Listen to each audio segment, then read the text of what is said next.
Assalamualaikum warahmatullahi wabarakatuh. Kami dari kelompok 4 akan mempresentasikan makalah kami yang berjudul JIS dan Haji dalam Al-Quran dan Hadis yang disusun oleh Irmayani Barumanik, Nur Syafitri, Nurul Fadilah Hasibuan, Nurwaidah Pane, Rizka Marziati, Sri Dalima, dan Wirdatul Jannah.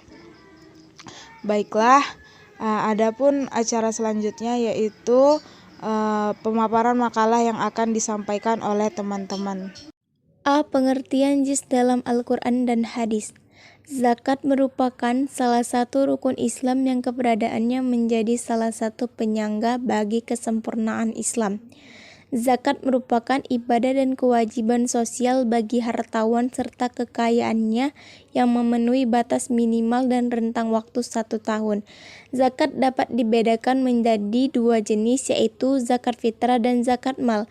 Infak berarti mengeluarkan sesuatu untuk kepentingan sesuatu. Sementara menurut istilah syariat, infak berarti mengeluarkan sebagian dari harta atau pendapatan atau penghasilan untuk suatu kepentingan yang diperintahkan agama Islam. Sedekah, istilah sedekah berasal dari bahasa Arab sadaqah. Di dalam Al-Munzid, kata sedekah diartikan yang niatnya mendapatkan pahala dari Allah, bukan sebagai penghormatan. Dan B. Nilai-nilai pendidikan jiwa dalam JIS. Ada beberapa nilai pendidikan jiwa yang terdapat dalam sedekah secara khusus. Di antaranya, 1. Menanamkan rasa percaya diri bahwa setiap orang dapat berposisi sebagai pemberi tanpa harus menunggu menjadi kaya. Rasulullah SAW telah menyampaikan bahwa bersedekah sama sekali tidak mengurangi harta yang dimiliki seseorang. Yang kedua, memelihara diri dari hal-hal yang tidak bermanfaat baik untuk diri sendiri maupun orang lain.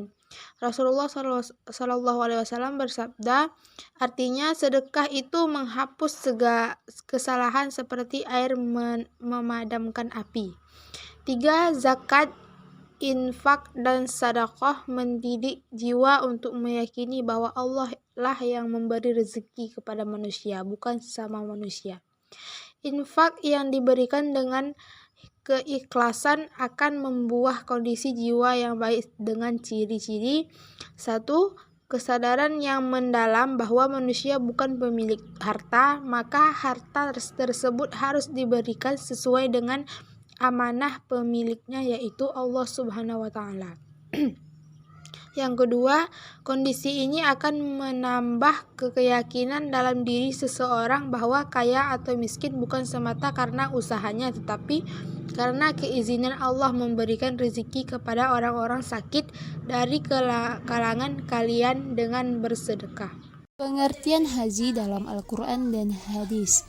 Menurut istilah fikih, ibadah haji adalah berkunjung ke Baitullah, Ka'bah, untuk melaksanakan ibadah dengan cara tertentu yang dilaksanakan pada 9 hari pertama bulan Dzulhijjah sampai terbit fajar hari ke-10 atau yang disebut Yaum al-Nar atau hari raya kurban dalam waktu dan tempat tertentu. Haji tidak hanya sekedar berkunjung ke tanah suci Mekah, melainkan juga mengingatkan manusia pada pembangunan Ka'bah sebagai salah satu wujud kebesarannya yang dapat dilihat oleh manusia dan sekaligus berorientasi pada perubahan dalam arti keyakinan pada diri seseorang, baik memandang dirinya maupun mempertebal keimanan pada Allah Subhanahu wa Ta'ala. Pengertian haji menurut hadis. Haji adalah ibadah makdah yang paling menarik minat umat Islam. Namun, ada juga orang muslim yang telah istihah enggan mengerjakannya. Terhadap mereka ini Rasulullah mengancam. Artinya, dari Ali radhiyallahu anhu berkata, Rasulullah SAW telah bersabda, siapa yang telah memiliki bekal dan kendaraan yang dapat mengantarkannya ke Baitullah, tetapi ia tidak juga melaksanakannya, kenapa tidak mati sebagai Yahudi atau Nasrani saja? Hal tersebut lantaran Allah Subhanahu wa Ta'ala berfirman, mengerjakan haji adalah kewajiban manusia terhadap Allah, yaitu orang yang sanggup mengadakan perjalanan ke Baitullah. Hadis riwayat At-Tirmizi dan Al-Baihaqi. Dalam haji, Yang pertama, kesadaran terhadap persamaan derajat di hadapan Allah. Yang kedua, di miqat, makanya di tempat di mana ritual ibadah haji dimulai. Semua perbedaan dan pembedaan yang berkaitan dengan profesi, harta, ras, dan kedudukan harus ditanggalkan. Semua harus memakai pakaian yang sama. Yang ketiga, ketika mengenakan 2 helai pakaian berwarna putih-putih, sebagaimana yang akan membalut tubuhnya ketika ia mengakhiri perjalanan hidup di dunia ini. Seorang yang melaksanakan ibadah haji akan terpengaruh jiwanya oleh pakaian ini.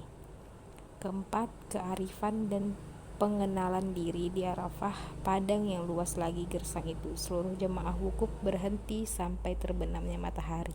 5. Keikhlasan. 6. Meningkatkan keimanan kepada Allah Subhanahu wa taala. 7. Memperoleh maghfirah dan ampunan dari dosa-dosa yang telah dilakukan, sehingga setelah selesai melaksanakan ibadah haji, bagi orang yang memperoleh predikat haji mabrur dapat meraih kesucian diri dari noda dan dosa, sebagaimana telah disabdakan oleh Rasulullah SAW. 8. Memperoleh balasan surga, tempat kenikmatan dan kebahagiaan yang abadi, sebagaimana telah disabdakan Rasulullah SAW. Baiklah, sekian presentasi yang dapat kami sampaikan. Mohon maaf apabila ada kesalahan pada kami saat melakukan pemaparan makalah. Saya akhiri. Assalamualaikum warahmatullahi wabarakatuh.